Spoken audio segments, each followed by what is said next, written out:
Hello and welcome back to another episode of Nick Tiffany's Movie Reviews in the podcast form.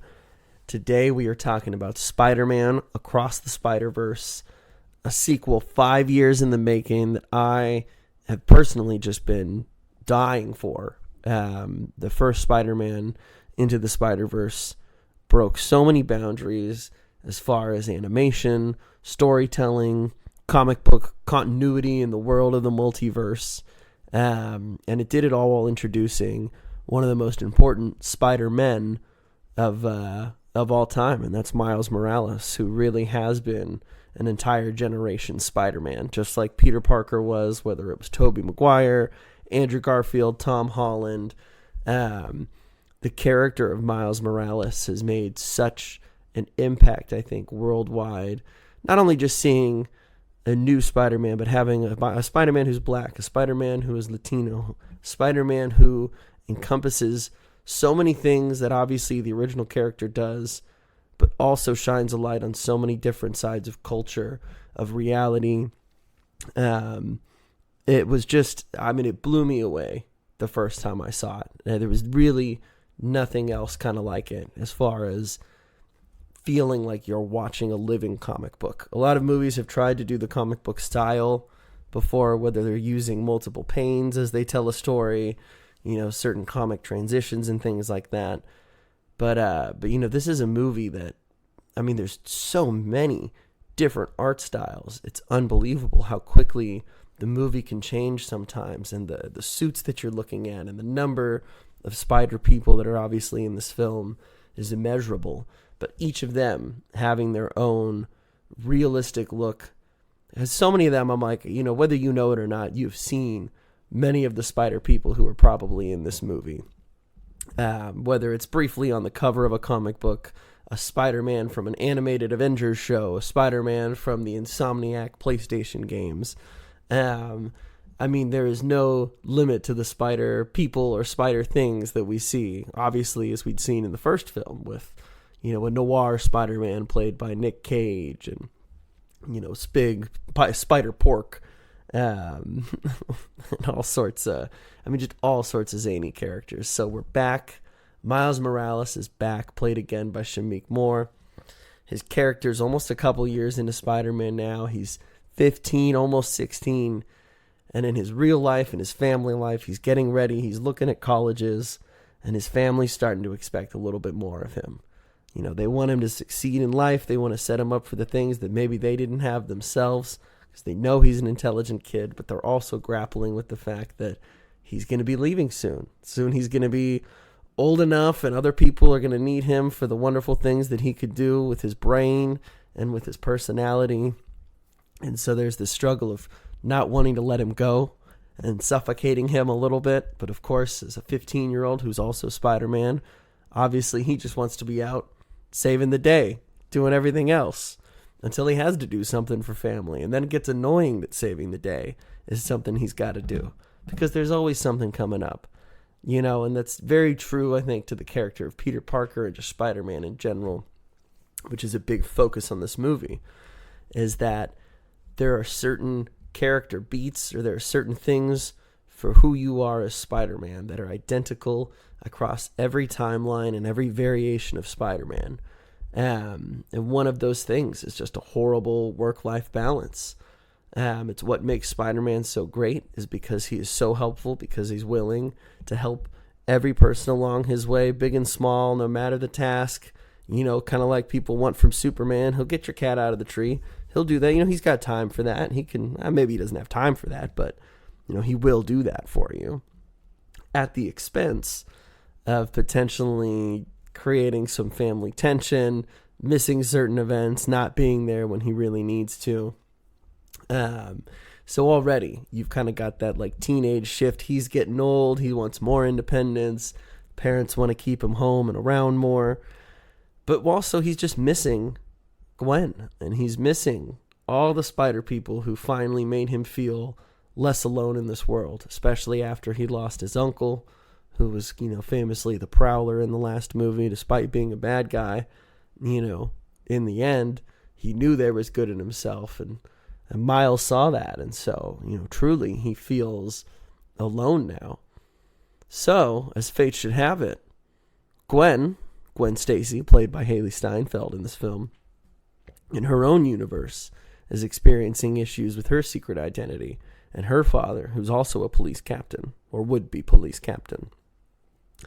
And you see some of these similarities already, especially between the two, because I think they worked so well together in the first movie, both as characters, not even necessarily as love interests, but as two people who just share more than they could ever express, whose company means so much to one another, who feel like they finally have someone that understands them.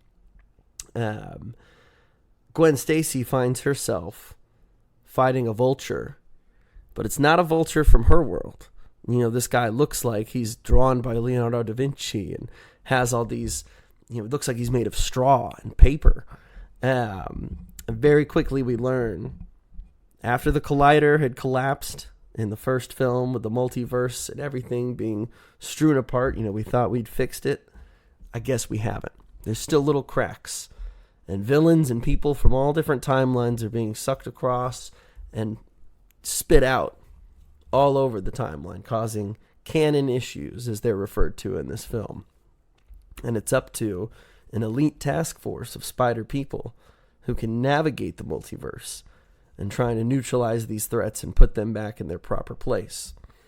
And so Miguel O'Hara, played by Oscar Isaac, is the leader of this spider group. It also includes Jessica Drew, a pregnant spider woman who's riding around on her Akira motorbike, who's awesome. There's our Spider-Man from India, played by Karan Soni. There's so many, there's just so many cool different Spider-Mans. You got Hobie, played by Daniel Kaluuya, who's kind of like your Spider-Punk. It's just this really eclectic team who's traveling around. And for whatever reason, though, we just need to avoid contact with Miles Morales. Whatever we do, we're not in it for him. Leave him be. We got a job to do. So what happens when Gwen has to come to Miles' reality and his Earth to fight a villain that Miles has been fighting? Do you think she could stay away? Do you think that connection isn't palpable? Because you're wrong. She can't stay away. They couldn't stay away from each other. And so what happens is Miles learns there's this society out there. I want to be a part of it. But there's a whole other side to Spider-Man that he doesn't understand yet. That side of canon, that side of, as a spider person, there are certain things that are written into your destiny that you cannot avoid, that shape you fundamentally as a hero, as a person, as for why you do this and how you live your life. And I'll kind of stop there as far as the story goes, because this movie is freaking beautiful. It weaves so many worlds, timelines, stories, from a Legoverse to freaking Spider-Man animated shows and everything in between, homages to Andrew Garfield, to Tobey Maguire, just telling these universal stories of what it means to be a Spider-Man, the things that they all feel, the things that they share, and then the little things that make them different and stand out. Because even though they're all Spider-Man, they all have their own unique story, and you see how much that influences some of these characters, whether it makes them jaded or whether it makes them more hopeful that they really can save everybody or they can do everything. And those who have truly lost everything and know that a Spider-Man can never lead a fully successful and happy life with other people.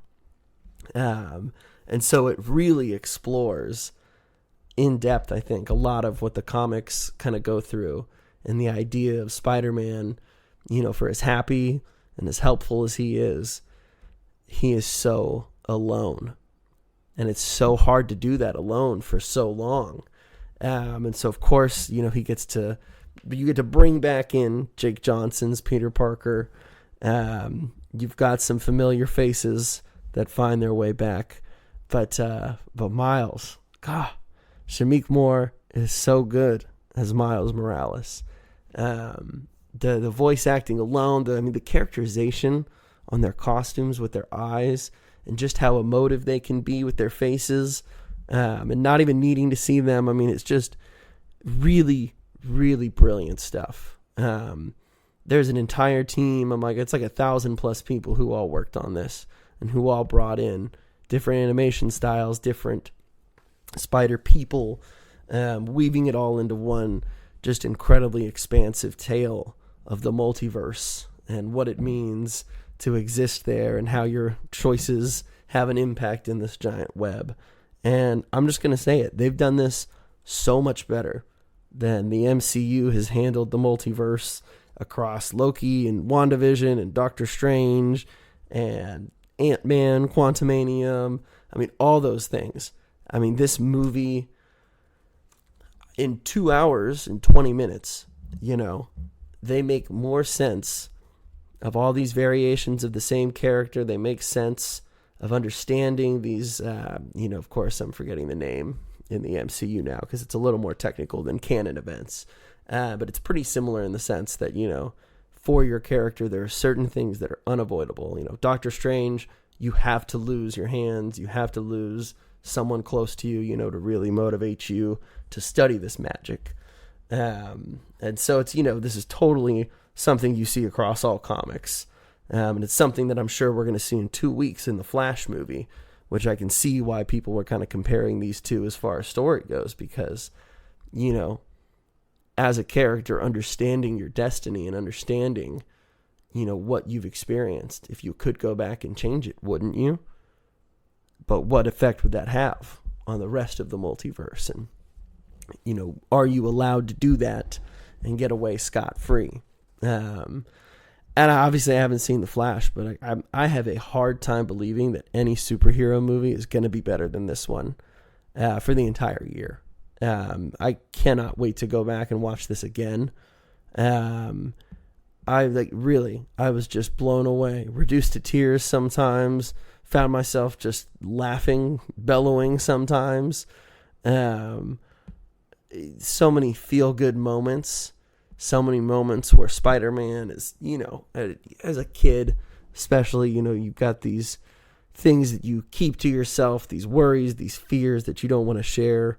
You don't think someone might love you the same if they know something about you or that you did, whatever it is. And just so many beautifully poignant moments with Miles' family, with his mother especially. Just fantastic stuff. They really stretched the PG rating a little bit. I'm like looking at it now, I'm kind of surprised that they got a PG rating given some of the language in the movie. But I mean, we had a packed theater. I was sitting right next to a kid who was probably like 10 years old.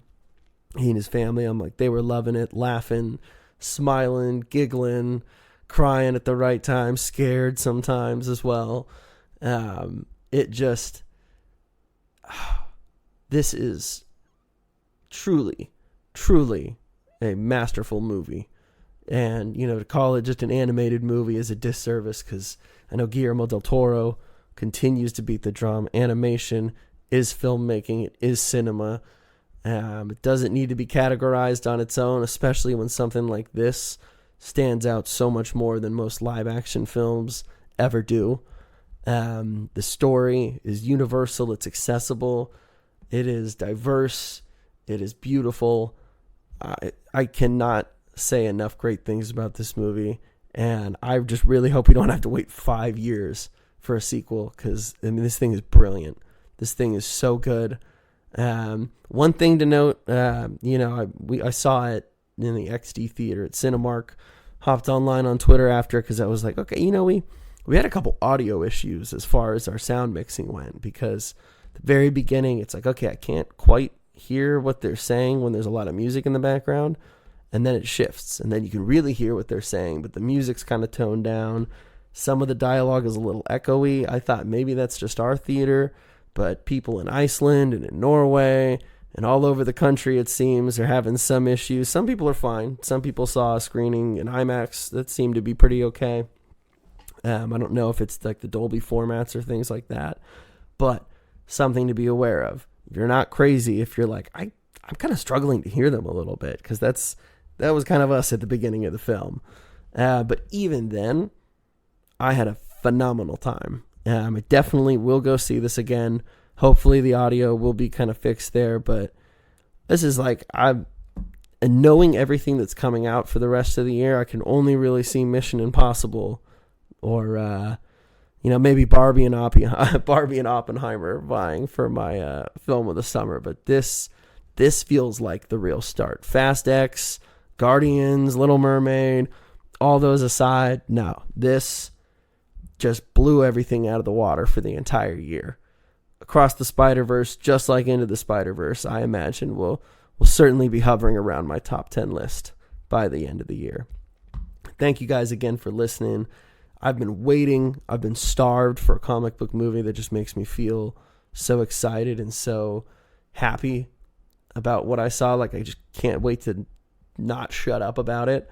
Obviously, I won't post any spoilers here, but this is one time where I'm like, I got to figure out a better way to do some audience engagement with you guys, just because I know some of you are fans just like I am of a lot of this stuff, and I'm always curious to hear your thoughts. So I'm working on a way that, I can do a little more interacting with you guys, just because I think that'd be fun, number one, and hopefully, two, it can set us up for some great conversations, great recommendations for film, comics, all sorts of stuff. So keep listening in. Really appreciate you guys as always. And go see the Spiderverse. Not once, not twice, but like 5 times, because I'm sure that's where I'm going to end up at the end of this year. Thanks again, and you guys have a great afternoon.